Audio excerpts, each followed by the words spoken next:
નમસ્કાર, જય શ્રી કૃષ્ણ. કોરોનાનો કાળ છે. અત્યારે આપણે બધા ફ્રી છીએ પણ મરી શકતા નથી. જુદી રીતે મળીએ એવો એક આજે આપણે પ્રયત્ન કરીએ છીએ. મરશું લાંબા સમય સુધી, પરિસ્થિતિ પ્રમાણે એડજસ્ટ થવું પડે, એટલા માટે આપણે આ જુદી રીતે ટેકનોલોજીનો ઉપયોગ કરીને મરવાનો પ્રયત્ન કરશું. ભગવાને આપણને સમય આપ્યો છે અને સમયનો સદુપયોગ કરી લેવો જોઈએ. મન આપણું નવડું પડે તો નખો વાળે છે એવું ઘણા બધા આપણા પૂર્વજો કહે છે. જૂના કાળની એક વાર્તા હતી, આપણા દાદીઓ આપણને કહેતી હતી કે એક ભૂત આવે છે. એ ભૂતને જો તમે કંટ્રોલ કરીને એની ચોટલી કાપીને જાંગ ચીરીને એમાં નાખી દો તો એ ભૂત તમે કહો તે કરે, તમે કહો તે કરે, કહો તે લઈ આવે. પણ એ ભૂતની એક જ શરત છે કે તમે જો એને કામ ના સોંપી શકો તો એ તમને ખાઈ જાય. કામ સોંપવું પડે, એને 24 કલાક કામ આપવું પડે, અને કામ ના આપો તો એ તમને પોતાને જ ખાઈ જાય. મોટા થયા પછી આજે ખબર પડી કે ભાઈ ભૂત એટલે આપણું મન. એ મન એક એવું છે કે એની ચોટલી જો તમારા હાથમાં આવી જાય તો તમે ધારો તે કામ કરી શકો, ધારો તે કામ એની પાસે કરાવી શકો, ધારો તેટલું કામ તમે એની પાસે કરાવી શકો. પણ જો એને કામ ના આપો તો એ તમને ખાઈ જાય. અત્યારે સમય છે કોરોનાનો અને આપણે બધા ફ્રી છીએ, નવરા છીએ. મનને કામ આપવાનો અમે એક પ્રામાણિક પ્રયત્ન કર્યો છે, અધ્યયનથી સ્વ અધ્યયન સુધી. અને એટલે એવું નક્કી કર્યું છે કે આપણે દર સોમવારે રાત્રે 8:45 પછી લગભગ 9 વાગે રેગ્યુલર મળશું. અમે એક અધ્યયન કર્યું છે વિચારોનું, કોરોનાના સમયમાં કૃષ્ણના. એ અધ્યયનનો ઉદ્દેશ અમારો પોતાનો પાથ પાકો કરવાનો છે. અમે પણ તમારા જેવા જ છીએ, ભૂલોવાળા જ છીએ, અને ભૂલોવાળા જ છીએ, સુધારવાનો પ્રયત્ન કરીએ છીએ. એટલે સમયને ઉપયોગ કરી વાંચવાનો કોશિશ કરેલી છે. અને જે લોકો વાંચીને તજજ્ઞો બનેલા છે તે લોકો એવું કહે છે કે જે વિચાર માણસના સ્મૃતિ પટ પર વધારે સમય રહે છે એ વિચાર માણસના જીવનમાં આવે છે. પણ સ્મૃતિ પથ પર લાવવા માટે કેટલાક પ્રયત્નો કરેલા છે, અને કેટલાક કેવા પ્રયત્નો છે આપણે જોઈએ. જુઓ, હંમેશા માણસને વાંચવાથી 20% યાદ રહે છે. બહુ સાચી વાત છે. ચોપડી વાંચી લો ને પછી બંધ કરી દો તો બધું અક્ષરશઃ વિવેકાનંદની માફક બોલી શકાતું નથી. પણ વિવેકાનંદની માફક સ્મૃતિ પદ કેવી રીતે થઈ શકે એનો પ્રયત્ન આપણે આગળ જોશું. સાંભળવાથી બીજું 20% વત્તા 20% બરાબર 40% યાદ રહે છે. બહુ સાચી વાત છે. આપણને વાંચવા કરતા સાંભળવાથી વધારે યાદ રહે છે. વિચારવાથી અલગ અલગ સ્ટેપો છે, બધા આગળના સ્ટેપો છે. વિચારવાથી માણસને 20 + 20 + 20 બરાબર 60% યાદ રહે છે. વિચારવા કરતા પણ ઋષિ મુનિઓએ, શાસ્ત્રોએ એક આગળની પંક્તિ આપણને કીધી છે કે બોલવાથી માણસને 20 + 20 + 20 + 20 બરાબર 80% યાદ રહે છે. અને આ બધી પ્રક્રિયા પછી એક છેલ્લી પ્રક્રિયા આવે છે, અને જે છેલ્લી પ્રક્રિયા છે તે લખવાથી માણસને 100% યાદ રહે છે. ઘરે પ્રયોગ કરી જોજો. કોઈ પણ વસ્તુ બોલવી હોય તો વાંચવી વધારે પડે, એના કરતા વધારે વિચારવી પડે, અને કોઈક વાર કાગળમાં 10 વખત લખવી પણ પડે. લખવાથી વિચારો બહુ જ સ્પષ્ટ થાય છે. કોઈ પણ ચેપ્ટર વાંચી લઈએ આપણે, અને વાંચી લીધા પછી એ ચેપ્ટરને બંધ કરી દેવાનું, બાજુ પર બુક મૂકી દેવાની, અને કાગળ અને પેન લઈને તેને લખવાની કોશિશ કરવાની. જો વિચાર તમારા મનમાં સ્પષ્ટ હશે તો જ તમે લખી શકશો, બાકી લખી નહીં શકો. અને જે વિચાર તમે લખી શકતા હોય ખુદ સ્વ અધ્યયનથી જો લખી શકતા હોય તો સમજવું તે વિચાર તમારા સ્મૃતિ પથ ઉપર એકદમ સ્પષ્ટ છે. અને સ્પષ્ટ હોય તો જીવનમાં લાવતા વાર નહીં લાગે. આ એક પ્રક્રિયા આપણે કોરોનામાં કરવાનો પ્રયત્ન કરીએ એટલા માટે મરવાનું વિચારીએ છીએ અને આ પદ્ધતિથી આપણે મરશું. ચાલો, શું વિચારશું આપણે? શા માટે વિચારવાનું છે? એટલા માટે વિચારવાનું છે કે મન એવં મનુષ્યાનામ, આ આપણો એક શરૂઆતનો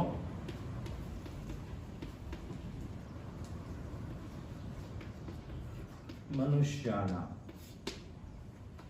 માણસના બંધન અને મુક્તિનું એક જ કારણ છે અને તે એનું મન. મન માણસમાં ખૂબ જ મહત્વનું છે. મનથી ધારે તો માણસ બંધનમાં પણ રહી શકે છે ને મનથી ધારે તો માણસ મુક્ત થઈને પરબ્રહ્મને પામી શકે છે. ગીતાનો તદ્ધામ પરમં ગત, જે ગંતવ્ય છે ત્યાં સુધી પહોંચવું હોય તો આનો રોલ અત્યારે આપણા જીવનમાં વધારે છે. અને મન એવં મનુષ્યનામ જો કીધું હોય તો મનનું મુખ્ય કારણ છે વિચારવા. શું વિચારીએ આપણે? શું વિચારીએ?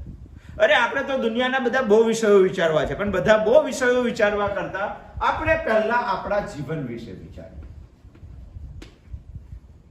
અમૂલ્ય માનવ દેહ છે, 84 લાખ યોનિઓમાં બહુ જ કિંમતી દુર્લભ રીતે મરેલો મનુષ્ય દેહ છે. તો મનુષ્ય જીવન વિશે જ વિચારીએ આપણે.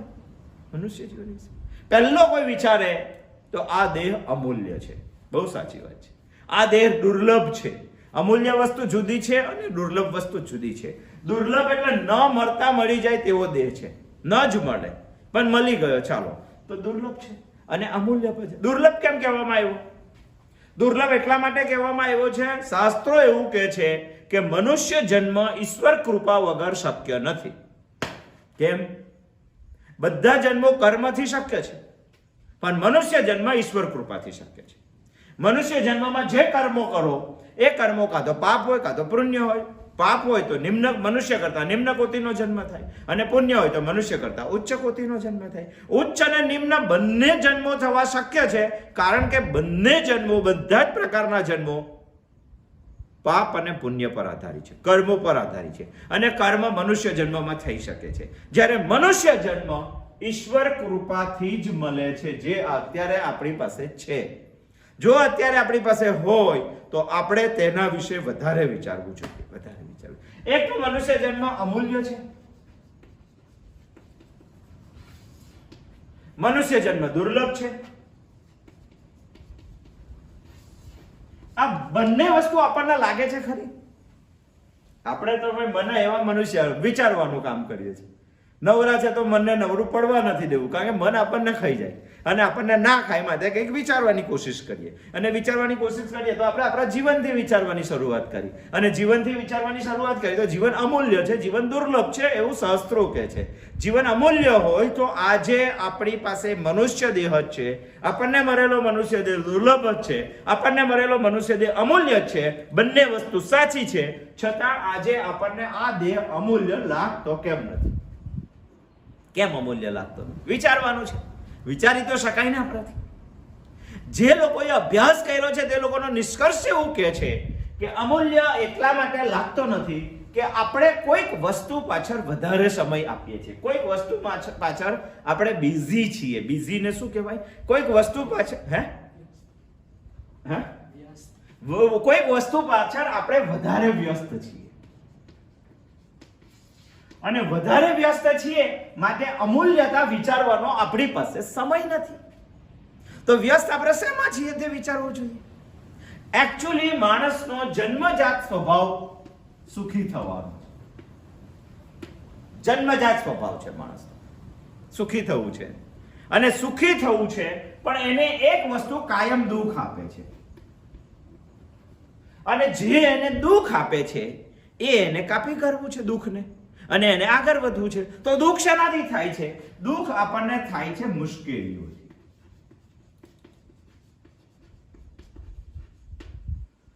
મનુષ્ય જીવન અનંત મુશ્કેલીઓથી ભરેલું છે, અનંત.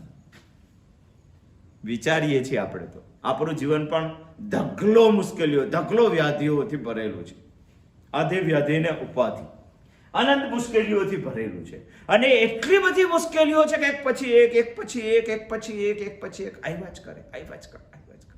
અને તમને એવું લાગે છે કે આ મુશ્કેલીને આપણે કાઢી નાખશું તો આગળ તો આપણે સુખી થશું. પાછી એક મુશ્કેલી આવે. તમને એવું લાગ્યું કે આપણે ચાલતા જઈએ છીએ તો સારું છે, પણ ચાલવા કરતા આપણને એક એવો વિચાર આવે કે સાયકલ આવી જાય તો હાડો, સમય બહુ બચે. ચાલવાની આપણને તકલીફ પડી, પગ દુખવા લાગ્યા, સમય બહુ જાય છે, આપણે સાયકલ લીધી એ મુશ્કેલીને નિવારવા માટે, સુખી થવા માટે.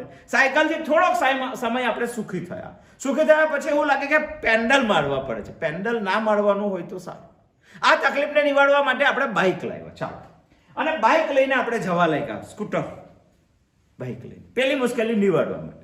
થોડીક વાર સુખ થઈ સ્કૂટર લાવ્યા પછી. બસ સ્કૂટર લાવ્યા પછી બી પેટ્રોલ તો પુરાવવું પડે ને, અને પેટ્રોલ પુરાવ્યા પછી બી સ્કૂટર લઈને નીકળીએ એટલે વરસાદ લાગે, પવન લાગે, બધું કેટલું બધું ખુલ્લામાં લાગે, ઠંડી લાગે, તારા ગાલ ફાટી જાય. ત્યારે એવી એક બીજી મુશ્કેલી આવી. પછી આપણને એવો વિચાર આવે કે 4 વ્હીલ હોય તો હાવ, 4 વ્હીલ લાવીએ આપણે, કાચમાં બેસીને ફરવાનું કેટલું સારું. પણ ટ્રાફિકના એટલા બધા નિયમો, લાયસન્સની ઝંઝટ, વીમાની ઝંઝટ, રોડ પર જઈએ ત્યારે બધું જામ થઈ જાય, પોલીસ વાળા હાથ કરે, આપણાથી નીકળાય ના, કેટલી બધી ઝંઝટ. પાછી નવી મુશ્કેલી. એક સુખી થવા માટે બાઇક 4 વ્હીલ લાવ્યા, સુખી થવા માટે સાયકલ લાવ્યા તો એમાં મુશ્કેલી, પાછી બાઇક લાવ્યા તો એમાં મુશ્કેલી, પાછી 4 વ્હીલ લાવ્યા તો એમાં મુશ્કેલી. એટલી બધી રસ્તાઓ સારા નહીં ને બધી તકલીફો આપણને પડવા લાગી. પછી એવું વિચાર્યું કે ચાલો રસ્તા પર કોઈ નડતું ના હોય તો સારું જવાનું, તો વિમાનમાં બેસી ગયા. કેટલું સરસ સુખી થવા. પણ વિમાનમાં બેઠા પછી એકાદ દિવસ હવા નીકળી જાય તો કેટલું અઘરું છે. બધી જ વસ્તુ આપણે સુખી થવા માટે કરીએ છીએ, મુશ્કેલીઓ આવે છે, હટાવીએ છીએ, અને ક્ષણિક સુખ મળે છે આપણને. આજ દિન સુધીનો હિસાબ કરો કે મુશ્કેલી ના આવી હોય તેવું કોઈ મનુષ્ય જીવન નથી, અને બધી મુશ્કેલીઓ પાર કર્યા પછી પણ આપણને સુખ મળ્યું નથી. એક મુશ્કેલી પછી પાછું દુઃખ, એક મુશ્કેલી પછી પાછું દુઃખ, નાની મુશ્કેલી તો નાનું દુઃખ, મોટી મુશ્કેલી તો મોટું સુખ, પાછું મોટું દુઃખ. એ ચાલ્યા જ કરે. અનંત મુશ્કેલીઓથી માણસનું જીવન ભરેલું છે. આ મુશ્કેલી પછી સુખી થઈશ, આ મુશ્કેલી પછી સુખી થઈશ, આ મુશ્કેલી પછી સુખી થઈશ, આટલી મુશ્કેલી સાથે લડી લો, આની ઉપરની મુશ્કેલી સાથે લડી લો, આની ઉપરની મુશ્કેલી. એવું કરતા કરતા કરતા કરતા કરતા ભગવાને આપેલું 70 વર્ષનું બંડલ પૂરું થઈ જાય છે. તો મુશ્કેલી પણ હટતી નથી, દુઃખ પણ જતું નથી, અને કાયમ સુખી પણ થવાતું નથી.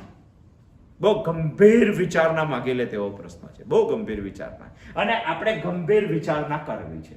જુઓ, કોરોનાનો કાળ છે, આપણું મન નવરું છે, મનનું કામ વિચારવાનું છે. આપણે વિચારવાનું શરૂ કર્યું તો જીવનથી શરૂ કર્યું. જીવન અમૂલ્ય છે, જીવન દુર્લભ છે. જીવન અમૂલ્ય હોવા છતાં જીવન અમૂલ્ય લાગતું નથી, કારણ કે આપણું જીવન મુશ્કેલીઓથી ભરેલું છે, અને આપણે સુખી થવું છે, આપણે દુઃખને કાપવું છે, અને મુશ્કેલીઓથી ભરેલું છે. તો આપણે એક મુશ્કેલી કાપીએ, બીજી કાપીએ, ત્રીજી કાપીએ, ચોથી કાપીએ. રસ્તા પર ચાલતા હોય તો ઘર બનાવવાનો વિચાર આવે, ઘર બની જાય તો પછી બીજો માળ બનાવવાનો આવે, બીજો માળ બની જાય તો પછી આગાસી બનાવવાનો વિચાર આવે, મોટી ગેલેરી, એ બની જાય તો બગીચો બનાવવાનો વિચાર આવે. બધું કઈ ને કઈ તમને વિચાર આવ્યા જ કરે સુખી થવા માટે. અને બધા હવા ત્યાં આપણો એટલો બધો સમય લઈ લે છે, એટલી બધી વ્યસ્તતા મૂકી દે છે કે આપણને અમૂલ્યતા વિચારવાનો સમય નથી મળતો. એક એક્ઝામ્પલ આપો. તમે રેલવે ઉપર, અત્યારે તો કોરોના છે એટલે ટિકિટ લેવા નથી ઉભા રહેતા ને, ટેકનોલોજી આવી જાય ઓનલાઈન. બાકી તમે પહેલા જૂના જમાનામાં રેલવે પર ટિકિટ લેવા ઉભા રહો, ચાલો. એ ટિકિટ બારી કેટલી નાની હોય, બહુ જ નાની હોય. એ ટિકિટ આપવા વાળો માણસ બી આપણને એકલો દેખાય ના, ખાલી એના હાથ જ દેખાય. હવે ટિકિટ આપવા વાળા માણસની જગ્યાએ આપણે બેઠેલા, ચાલો આપણે ટિકિટ આપવા વાળા ભાઈ છીએ, સામે માણસોની લાઈન છે. એક આવે મુંબઈની ટિકિટ લેવા, એક વલસાડની ટિકિટ લેવા, એક સુરતની ટિકિટ લેવા, આવ્યા જ કરે. એક કરજણની ટિકિટ લેવા આવે, એક કામરેજની ટિકિટ લેવા આવ્યા જ કરે. બપોરના 12 વાગ્યા છે. આપણને એવું છે કે આ લાઈન, એને તો નાની બારી છે એટલે ટિકિટ વાળાને તો એક જ માણસ સામે દેખાય છે, આખી લાઈન તો દેખાતી નથી. એને એવું છે કે આટલી માણસ પૂરો થાય એટલે માણસને ટિકિટ આપી દઉં, પછી જમવા બેસું. પણ જેને ટિકિટ આપે તે પાછળ ઉભેલો છે, જેને ટિકિટ આપે તે પાછળ ઉભેલો છે. બહુ જ લાંબી લાઈન છે. આપણા જીવનમાં પણ એક એવું છે, નાની બાળીમાંથી આપણે ડોક્યું કરીએ છીએ. આપણને એવું છે કે આ મુશ્કેલી પતે ને પછી તો બસ ગીતા જ વાંચવી છે, કંઈ કરવું જ નથી. પણ પાછી એ વ્યક્તિ આવી તો એ મુશ્કેલી કહે છે, પાછી બીજી મુશ્કેલી આવી. આપણને એવું કે આ મુશ્કેલી હતી એટલે આપણે ગીતા જ વાંચવી છે, બસ કશું કંઈ જ કરવું. મળે કે હવે રિટાયર થવાના 6 જ મહિના બાકી છે, પછી ગીતા જ વાંચવી છે. અરે ભાઈ, બીજું તરત આવીને ઉભો રહેશે. નિવૃત્તનો અર્થ જ છે પ્રવૃત્તિમાંથી નિવૃત્ત થયા પછી તો વધારે ડેન્જર છે. એટલા માટે એ બીજી વાડીમાં બીજો આવી રહેશે. આપણને એવું કે મારે 2 છોકરો છે, હવે પરણી જાય ને એટલે બસ કે મારે ગીતા જ વાંચવી છે. પાછી ત્રીજું કોઈ આવીને ઊભું રહેશે, લાઈન પૂરી જ થતી નથી. જો આપણે ટિકિટ આપવા વાળા હોય અને આપણે જમવું હોય તો લાઈનનો વિચાર કર્યા વગર ફટ કરીને પાટ્યું છે અને જમવા બેસી જવું છે. નહીં તો તમે 5 વાગે તો પણ જમી નહીં શકો. તમે જો મુશ્કેલીઓનો વિચાર કરશો તો જિંદગીનું બંડલ પૂરું થશે તોય તમે શાસ્ત્રોનો અભ્યાસ નહીં કરી શકો, તોય તમે સાચું જે વિચારવા જેવું છે તે નહીં વિચારી શકો, તોય તમને અમૂલ્ય જીવન છે તે નહીં ખબર પડે. એક દિવસ સોમવારે 9 વાગે ફટાક લઈને બાજુ પાડ્યો, લાઈન દેખાતી બંધ, મુશ્કેલીઓ સામે લડવાનું બંધ અને નવું કંઈક વિચારવાનું શરૂ. આપણે એ પ્રયત્ન કરીએ છીએ કે આપણે શું કરવું જોઈએ. તો એટલા માટે આ એક ગંભીર વિચારણા છે.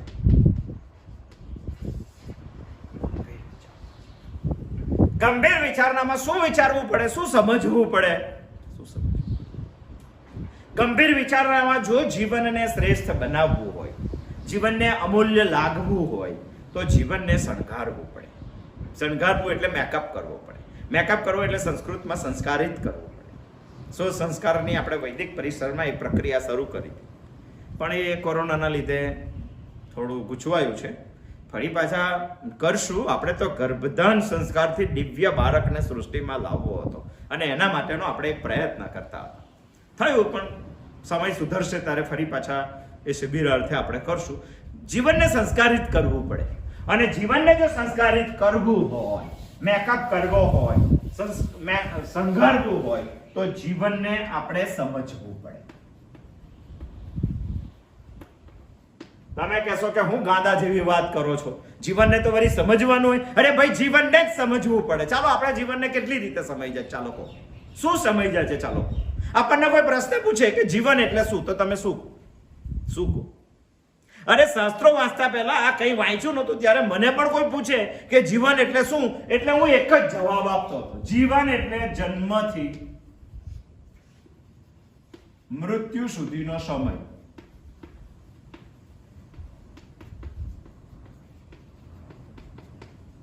બસ આ જ એક જવાબ હતો. અને સામાન્યતઃ માનસ પથ ઉપર આ જ એક વિચાર હોય છે કે જીવન એટલે જન્મથી મૃત્યુ સુધીનો સમયગાળો.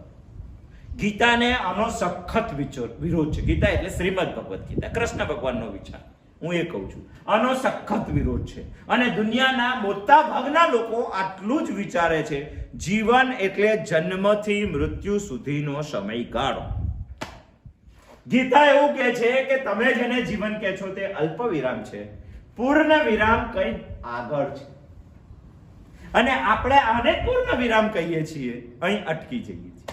બસ આટલો આપણો વિચારવાનું ક્ષમતા થોડીક ઓછી છે અને એટલે વિચારવાની ક્ષમતા વધારવી છે. એટલા માટે વધારવી છે કે મન આપણું નવરું છે. મન એટલે નવરું પડી ગયું છે કારણ કે કોરોનાનો કાળ છે. એટલે કોરોનાના કાળમાં કૃષ્ણના વિચારની આપણને ખૂબ જ જરૂર છે, ખૂબ જ જરૂર છે. જીવન આ જન્મ અને મૃત્યુ વચ્ચેનો સમયગાળો છે. એના માટેની કેટલીક 7 ભૂમિકાઓ છે, 7 પ્રશ્નો છે, 7 વિચારો છે, 7 બાબતો છે. એને આપણે જોઈ લઈએ. આટલું માનવા વાળા લોકો ક્યાં થાક ખાય છે એ આપણે જોઈએ. આટલું માનવા વાળા લોકોનો શું વિચારધારા છે, શું મુદ્દા છે તે આપણે જોઈએ. પહેલો મુદ્દો,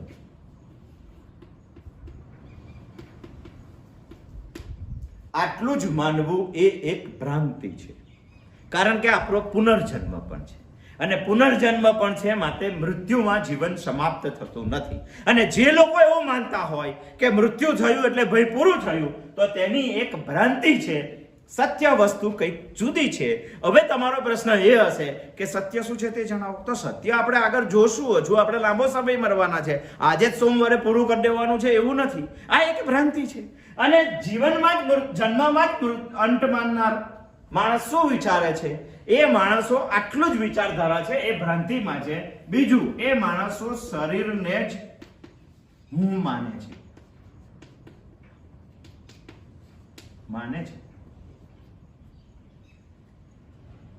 શરીરને જ હું માને છે. આપણે આ જ શરીરને જો હું માનતા હોય, આ શરીર તો એક કવર છે, શરીર તો એક કપડા છે, વાંસા છે જીર્ણાની, અને આ કપડા આપણે બદલવાના છે 70 વર્ષે. એની અંદરનું કંઈક હું જુદું છે અને એ હું જુદું છે એ જો ના ખબર પડે તો શરીર જન્મમાં જ મૃત્યુ માનવા વાળો માણસ, મૃત્યુમાં જ જીવન પૂરું થાય છે એવું સમજવા વાળો માણસ શરીરને જ હું માને છે, બીજું કશું એના માટે છે નહીં. શરીરને શણગારે, શરીરને જ મેકઅપ કરે, શરીરને જ તૈયાર કરે, શરીરને જ જીવવા માટે ખાય, શરીરને ખાવા માટે નોકરી કરે, નોકરી એટલા માટે કે શરીર હૃષ્ટપૃષ્ટ થાય. શરીરને જ હું માને છે. જો આપણે શરીરને જ હું માનતા હોય તો દુઃખી થવાનું મૂળભૂત કારણ જ એ છે.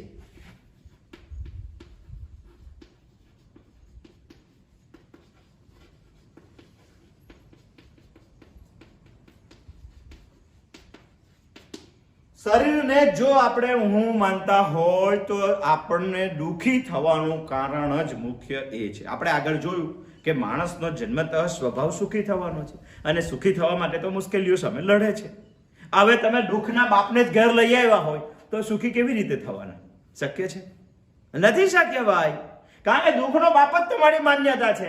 શરીર જ હું છું એ સર્વ દુઃખોનું કારણ છે. શરીર કરતા હું કંઈક જુદો છું અને હું કંઈક જુદો છું તેનો મારે વિચાર કરવો જોઈએ. એનો જો હું વિચાર કરીશ તો હું શાશ્વત સુખ પામી શકીશ.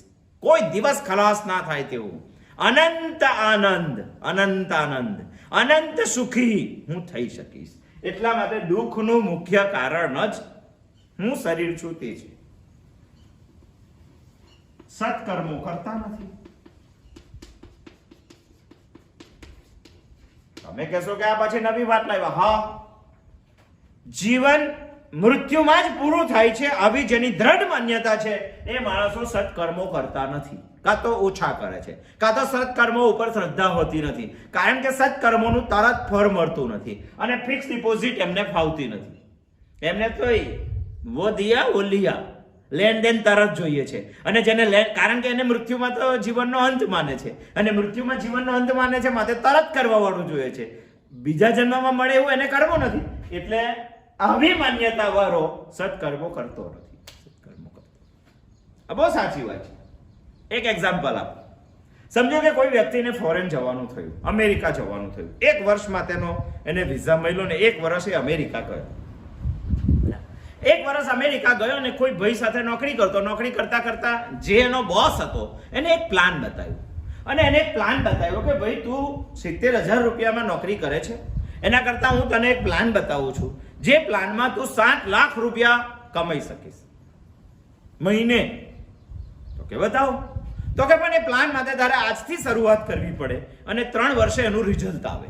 તો શું કહેશે? ચાલો તમે હું હોય, આપણને અમેરિકા 1 વર્ષ માટે રહેવાનું છે અને અમેરિકામાં કોઈ આપણને એક એવી સલાહ આપે કે 70,000 પગારમાં આપણે નોકરી કરતા હોય ને આપણો બોસ આપણને એવું કહે કે તને 7 લાખનો પ્લાન આપું, તું 70,000 ના બદલે 7 લાખ કમાઈ શકીશ, પણ એનું ફળ તને 3 વર્ષ પછી મળશે. આજે તારે પાયો નાખવાની શરૂઆત કરવાની. ત્યારે તમે શું કહેશો? અલા ભાઈ, મારે તો 1 વર્ષ પછી જતું રહેવાનું છે, 3 વર્ષ પછી કોણ જોવા આવવાનું અને એનો પ્લાન નાખવાની શું જરૂર છે? એના કરતા આપણને 70,000 બરાબર છે. ખાધું પીધું ને રાજ કર્યું એટલું બરાબર છે. આગળનું આપણે કશું વિચારવું, કારણ કે આપણે તો જતું રહેવાનું છે અને જતું રહેવાનું છે. જતું રહેવાનું જે દિવસે છે તે જ દિવસે પૂરું થઈ જાય છે. આવું માનવા વાળો માણસ લાંબુ વિચારીને સત્કર્મો કરતો નથી. સત્કર્મો કરતો કેમ નથી કરતો? એ 2 જ કર્મો કરે છે. 2 જ કર્મો કરે છે. એટલા માટે તો આપણે વિદેશનું એક્ઝામ્પલ આપ્યું. કયા 2 કર્મો કરે છે? એ અર્થ અને કામ, 2 જ પ્રકારના કર્મો કરે છે.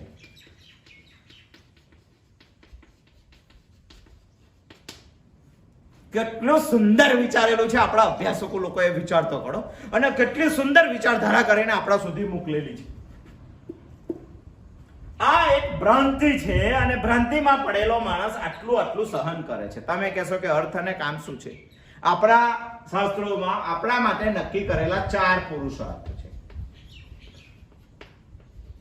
4 પુરુષાર્થની અંદર તમને મોરે જ છે ધર્મ, અર્થ, કામ અને મોક્ષ. મોટા ભાગના લોકો આ 2 જ કરે છે, ધર્મ, અર્થ અને કામ. શા માટે અર્થ અને કામ કરે છે?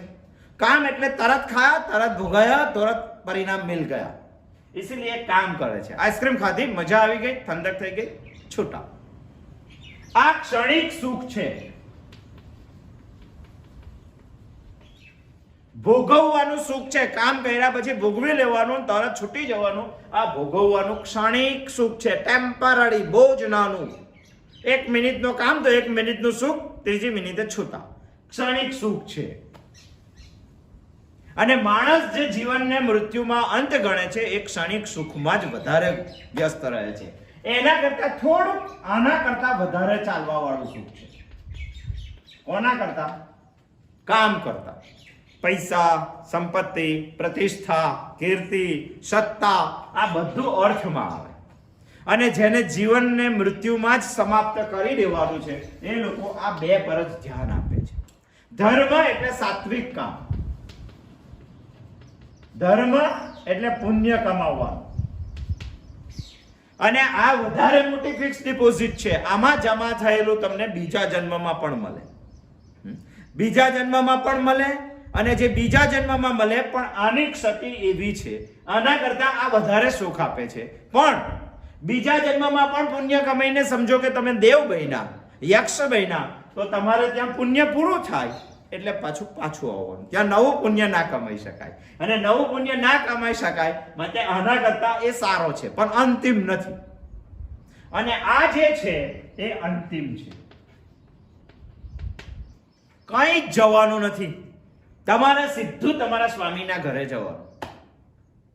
અને જે આનો વિચાર કરે તે નારાયણને સ્વામી ગણે છે. સ્વામિનારાયણ, મોક્ષ, અંતિમ વિચાર, અંતિમ વિચાર. ભગવાનના ઘેર જતું રહેવાનું, પછી કોઈ જન્મ નથી. અને આ છે શાશ્વત સુખ.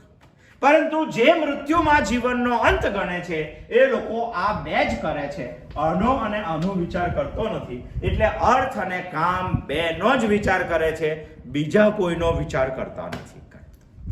છઠ્ઠું, જે જીવનને મૃત્યુમાં અંત ગણે છે તે લોકો કરવા યોગ્ય કામો કરતા નથી.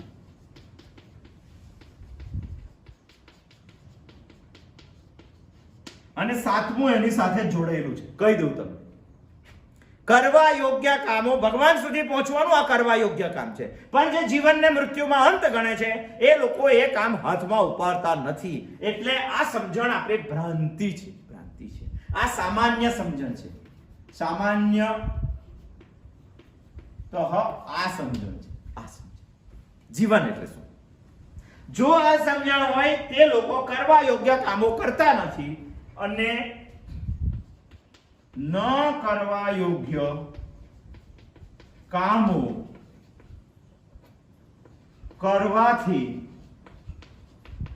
ડરતા નથી. ઓહો, એટલું જ છે ને. એમને શું છે? આ માણસ એવું જ જાણે છે, એવું જ સમજે છે કે મરી ગયા પછી પૂરું જ થઈ જાય છે. જે ગુના, જે પાપ, જે ગુનામર્ગી કરવી હોય તે કરી જ લો, પછી કોણ શોધવાનું આપણને? એવું છે કે આપણે પાપ કરીને કઈ છુપાઈ ગયા, પોલીસ શોધે, કોર્ટ શોધે, આપણે ના મળીએ તો આપણે ખુશ થઈ જઈએ, ઓહો મજા પડી ગઈ. અને ક્યાં સુધી નહીં મળવાનું? 5-50 વર્ષ સુધી. પછી તો જતા રહેવાના છે. પછી કોણ ઉઠાવવાનું છે આપણો ચોપડો? ભાઈ એ વસ્તુ ખોટી છે. ઉપરની કોર્ટને આપણે પહોંચી વળવાના નથી. અહીંયા કરેલું પ્રત્યેક કર્મ માણસે પોતે જ ભોગવવાનું છે. ભગવાન પણ ભોગવવા આવવાના નથી અને કોઈ લાગવગ ચાલવાની નથી. એટલે આવું માનવા વાળો માણસ કરવા યોગ્ય કામો કરતો નથી અને ન કરવા યોગ્ય કામો કરવાથી ડરતા નથી. આવા માણસને શું કહેવાય ખબર છે? બહુ મીઠું બોલે આ માણસ. ધૃતરાષ્ટ્રનું પહેલું પાત્ર છે, ગીતાનું પહેલું પાત્ર છે. છેતરાઈ જવાય આપણાથી. ભગવાન હતા એટલે ના છેતરાવાયું કે આ બાકી 3-4 વખત તો પાંડવો છેતરાઈ જ ગયા હતા.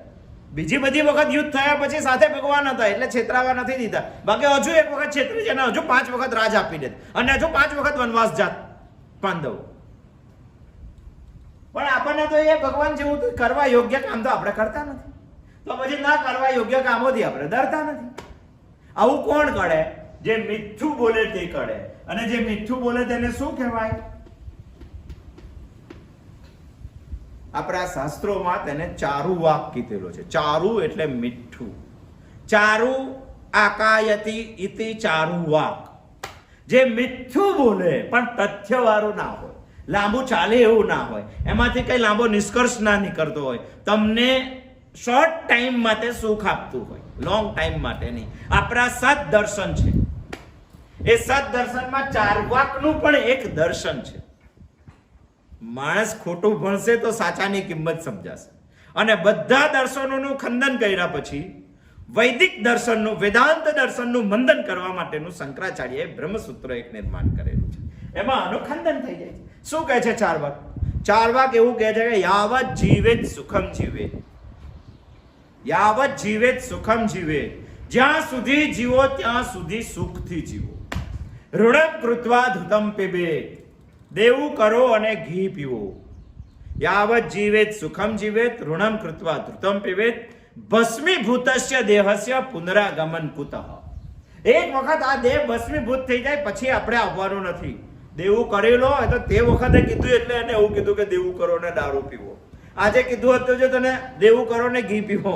આજે જો દારૂમાંથી સુખ મળતું હોત ને આજે કોઈ ચાર્વાક હોય તો આપણને એવું જ કે હવે સુખી થા ને યાર, જીવી લે ને યાર, દારૂ પીવો હોય તો દારૂ પી લે ને, દેવું કરી લે ને, દેવું કરો ને દારૂ પીવો. મરી ગયા પછી કોઈ જોવા આવતું નથી. ના આવે છે, તને પોતાને તો ખબર પડશે જ મરી ગયા પછી પણ. એટલે ચાર્વાક આપણા માટે ન કરવા યોગ્ય કામો કરવા ડરતા નથી. આ 7 કારણો છે જીવનની પહેલી વ્યાખ્યાની માન્યતા આપવા વાળા. આપણે નક્કી કરવું કે આપણે શેમાં આવવું છે, શેમાં આવવું છે. જીવનની એક બીજી વ્યાખ્યા છે, એ સામાન્યતઃ કરતા થોડીક જુદી છે.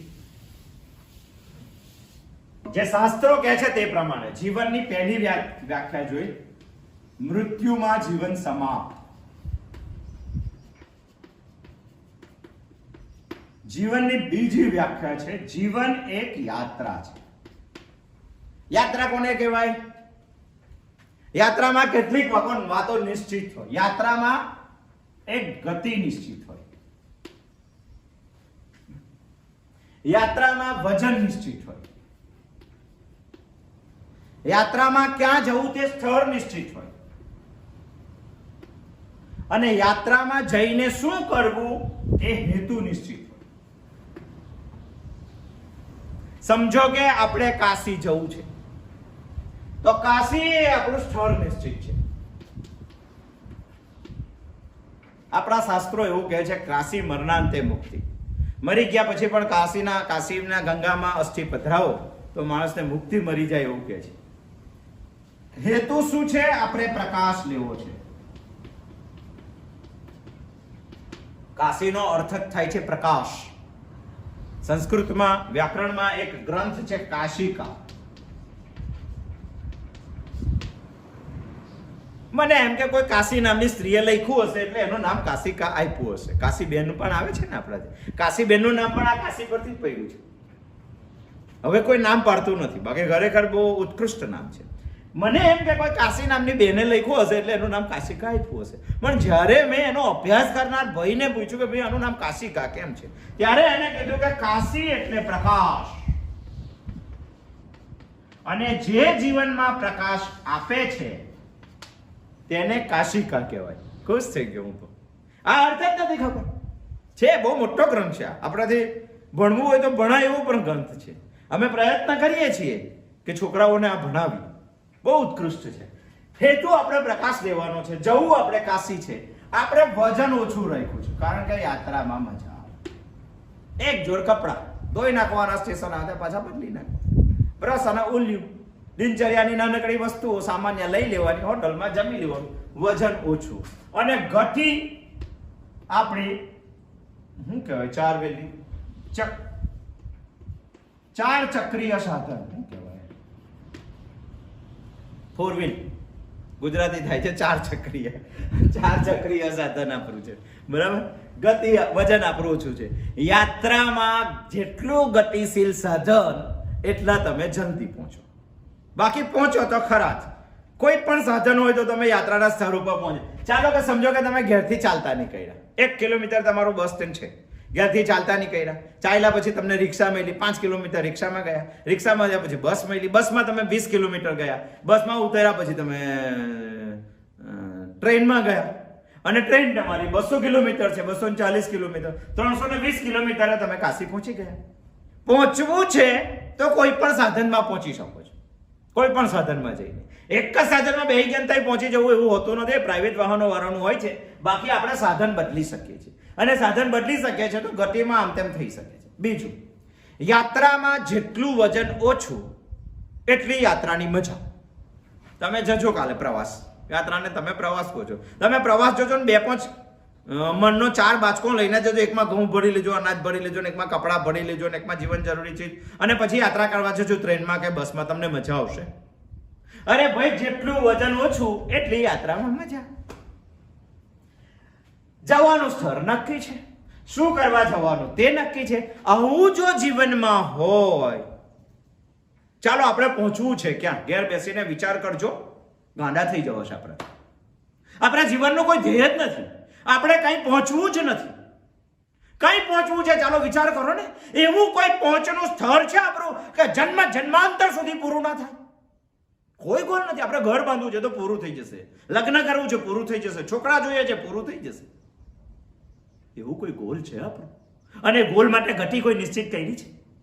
વજન ઓછું કરવાનો પ્રયત્ન કર્યો છે, તઈ જઈને શું કરવું છે તે નક્કી કર્યું છે? એ નક્કી ના કર્યું તો જીવનની અમૂલ્યતા તમને કેવી રીતે ખબર પડે? એવી રીતે જો ચાલતા હોય તો તેને ઘરેડ કહેવાય. 3 પ્રકારની ગતિ છે. એવી રીતે જો ચાલતા હોય તો ઘરેડ કહેવાય, વિચારીને ચાલતા હોય તો ગતિ કહેવાય, અને લક્ષ્ય સાથે જો ચાલતા હોય તો પ્રગતિ કહેવાય. ઘરેડ એટલે પેલો ચાલેલો છે ને એમાં હું ચાલું છું. રોજ સવારે ઉઠીને મારા બાપા નોકરી જતા હતા, હું પણ એ જ કરું છું.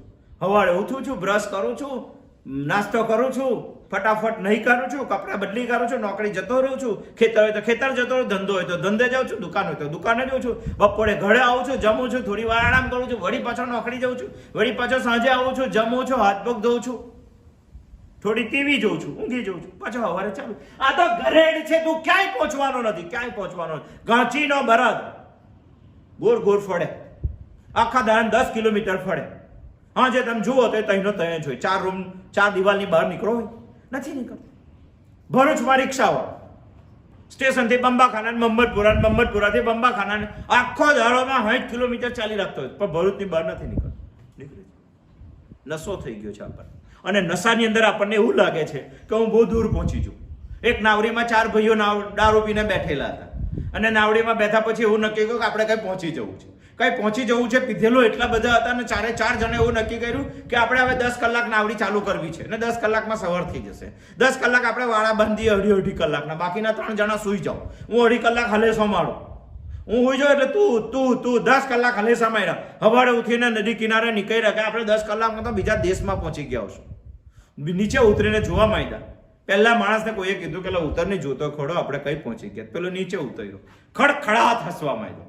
બાકીના 3 કહે છે કે તું કામ હસે છે, કહેતો ખોડો. બીજો ઉતર્યો તો બંને જણ હસવા માંડ્યા. તો પેલા 2 અંદર બેઠેલા કે ભાઈ કહો તો ખરો, તો 4 નીચે ઉતરતા 4 હસવા માંડ્યા. શું કારણ હતું આપણે શોધવું છે? એનું કારણ એક જ હતું કે નાવડી 10 કલાક હલેસા પણ માર્યા, અઢી કલાકનો પરસેવો પણ પાડ્યો, 10 કલાક નાવડી ચાલી પણ ખડી, પણ એ લોકો નાવડીનું લંગર ઉઠાવવાનું ભૂલી ગયા હતા. એટલે નાવડી તઈને તય જ ગોળ ગોળ ફરી. ઉતાર્યા ત્યારે જ્યાંથી બેઠા હતા તે સ્થળ હતું. શું કરવાનું ચાલતું? મારું તો આવું નથી થતું ને. મારા જીવનમાં તો કોઈ ગતિ નિશ્ચિત છે ને. મેં વજન ઓછું કરવાનો પ્રયત્ન કર્યો છે ને. મારે કઈ જવું. વજન એટલે આ વજન નહીં ભાઈ, કર્મોનું વજન, ફળનું વજન, પાપ પુણ્યનું વજન. વિચારશો, જો આપણે બહુ લાંબી યાત્રા કરવાની છે, મારે કઈ પહોંચવું છે તે નક્કી છે ને, અને મારે કઈ પહોંચીને શું કરવાનું છે તે નક્કી છે ને. એવું જો નક્કી ના હોય તો પહેલી જીવનની વ્યાખ્યામાં તમે જાઓ, અને પહેલી વ્યાખ્યામાં જે 7 ભ્રાંતિઓ કીધેલી છે એની અંદર અટવાયા કરો અને અમૂલ્ય જીવન વેડફી કાઢો. જીવનની એક નિશ્ચિત યાત્રા છે, અને આપણા શાસ્ત્રો કહે છે કે યાત્રા પ્રમાણે માણસે જીવવું છે. નહીં તો ઘરેડમાં તો ગતિ હોય છે, પણ ચીલો હોય છે ને એ ચીલે જ ચાલે. આમાં થોડી સમજણ છે ગતિમાં. હું ચાલુ છું એવી સમજણ. અને પ્રગતિમાં સમજણમાં ગતિમાં શું હોય છે? ક્યાં પહોંચવાનું તે પણ સ્થળ એને ખબર છે, શું કરવા પહોંચવાનું એ પણ એને ખબર છે. આમાં ખાલી ચાલ ચાલ ચાલ ચાલ જ કરવાનું, બીજું કશું જ નહીં. ચાલ્યા જ કરે, મોડા હવાડે ઉઠીને હોજ સુધીનું કામ જ કર્યા કરે. કઈ પહોંચવાનું, હું કરવાનું, કેટલું લઈ જવાનું, હું તઈ જઈને હું લેવાનું, કશું વિચારતો નથી. એ ઘરે જ. ગતિ એટલે યાત્રાનો એક ભાગ છે, તેમાં થોડી સમજણ છે, સ્તર પણ છે, ક્યાં પહોંચવાનું તે પણ ખબર છે, શું કરવાનું તે પણ ખબર છે. પણ આ માણસ પણ સુખી થવાના સપનામાં મુશ્કેલીઓ સામે લડતા લડતા એવો વ્યસ્ત થાય છે કે એ વારે વારે ભૂલી જાય છે કે મારે ક્યાં પહોંચવાનું છે અને શું કરવાનું છે. જ્યારે પ્રગતિમાં શું છે? પ્રગતિમાં લક્ષ્ય છે અને લક્ષ્યની સભાનતા છે. પરમેનન્ટ 24 કલાક એને યાદ રહે છે કે મારે ક્યાં પહોંચવાનું છે. અને ક્યાં પહોંચવાનું છે જો એને રોજ યાદ રહે તો એની ગતિને તે બરાબર મઠાડી શકે, ગતિમાં તે બરાબર ચાલી શકે. પાછું વળીને માણસ જોઈ શકે કે બરાબર ચાલ્યો છું કે નહીં. એને જ આપણા લોકોએ સિંહાવલોકન શબ્દ આપ્યો છે. ઘણા લોકો વિહંગાવલોકન કરી દે. વિહંગાવલોકન એટલે શું? વિહંગાવલોકન એટલે પક્ષી, વિહંગ એટલે પક્ષી, વિહંગાવલોકન એટલે ઉડીને ઉપરથી જોઈ લે. એ ખોટી વસ્તુ છે, ગતિ છે ભાઈ. સિંહાવલોકન કરવું જોઈએ. સિંહાવલોકન એટલે શું? સિંહ થોડુંક ચાલે 10 ડગલા અને પાછું વળીને જુએ. શા માટે જુએ? એ એટલા માટે જુએ કે હું ચાલ્યો તે બરાબર તો છે કે નહીં, અને ચાલ્યો તે બરાબર છે તો મારે હવે આગળ બરાબર ચાલવું કે નહીં. જો બરાબર ના હોય તો અહીંથી રસ્તો બદલી શકાય છે. હું ચાલ્યો તે બરાબર છે કે નહીં, અને મારો અંત લાવે તેવું મારી કોઈ પાછળ છે કે નહીં, જોવાનું કે નહીં જોવાનું. 24 કલાક આપણે હૃદય નથી ચલાવતા, 24 કલાક આપણે લોહી નથી બનાવતા, 24 કલાક આપણે લાળ રસ નથી બનાવતા, 24 કલાક આપણે શ્વાસોશ્વાસ નથી ચલાવતા, પ્રાણવાયુ અલગ નથી પાડતા. અને જે શક્તિ મારા સાથે કરે છે તો 24 કલાક જીવા પછી એક વખત મારે તેને થેન્ક યુ કહેવું જોઈએ, અને થેન્ક યુ કીધા પછી 24 કલાકનો રસ્તો એક વખત પાછા વળીને જોઈ લેવો જોઈએ કે હું બરાબર ચાલ્યો છે કે નહીં, રસ્તો બરાબર છે કે નહીં, 24 કલાક મારા ફેલ નથી ગયા કે નહીં. અને કહેવાય લક્ષ્યની સભાનતા. અને એ જ માણસ પ્રગતિ કરી શકે, એ જ માણસ યાત્રા કરી શકે. જીવન એક યાત્રા છે, અને જીવન એક યાત્રા છે એવું જો માનીએ,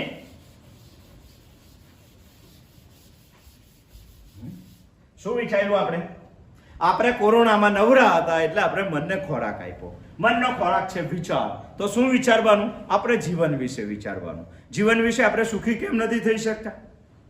સુખી એટલા માટે નથી થઈ કે અનંત મુશ્કેલીઓથી જીવન ભરેલું છે, એની સામે આપણે લડીએ છીએ. લડતા લડતા આપણો સમય પસાર થઈ જાય છે. એટલે જીવનની અમૂલ્યતા આપણે સમજી શકતા નથી. તો જીવનની અમૂલ્યતા સમજવા શું કરવું પડે? ગંભીર વિચાર કરવો પડે. અને ગંભીર વિચારનામાં શું કરવું પડે? જીવનને સમજવું પડે. તો જીવન એટલે શું? જીવન એટલે સામાન્ય વિચાર છે. મૃત્યુમાં અંત, આ આપણે જોયું. અને મૃત્યુમાં જ અંત જો વિચારવાનો હોય તો તેને પશુતા કહેવાય. આના કરતા અસામાન્ય એક વિચાર છે. પશુતામાં માત્ર ભૌતિકતા આવે. આના કરતા એક અસામાન્ય વિચાર છે કે મૃત્યુમાં અંત નહીં, જીવન એક યાત્રા છે. મૃત્યુ તેનો અલ્પ વિરામ છે, પૂર્ણ વિરામ નથી. આવું જો વિચારતા હશે તો પશુતા નથી, દિવ્યતા છે. અને આવો વિચાર જો તમને આવડતો હશે તો ભૌતિકતા નથી, એમાં આધ્યાત્મિકતા છે. આમાં માત્ર શરીરનો વિચાર છે, આમાં આત્માનો વિચાર છે. બંનેનો તફાવત જોઈ લીધો આપણે. ચાલો બંને વ્યાખ્યાન.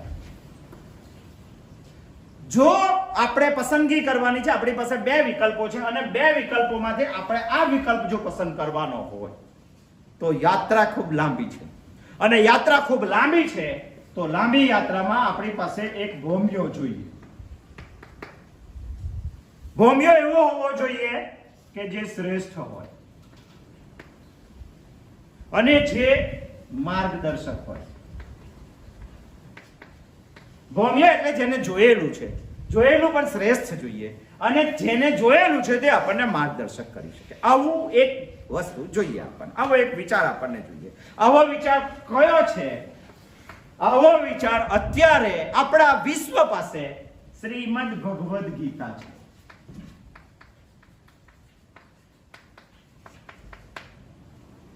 મારે શું કરવાનું એ આપણે આવતી વખત જોઈશું. ગીતા ચિંતન શૃંખલા 2 માં આ ચિંતન શૃંખલા આપણી 1 હતી. અને એના માટે જ આપણે આ શૃંખલા ચાલુ કરી, કારણ કે આપણે બહુ લાંબી યાત્રામાં જવું છે. લગભગ 30 વર્ષ સુધી ગીતા વિશે આપણે વિચારશું, જો રહ્યા તો, ભગવાન રાખશે તો. પણ વિચારશું. અત્યારે આપણે અહીંયા સુધી આવ્યા. આગળની વાત આપણે આવતા સોમવારે રાત્રે 9 વાગે જોઈશું. જય શ્રી કૃષ્ણ.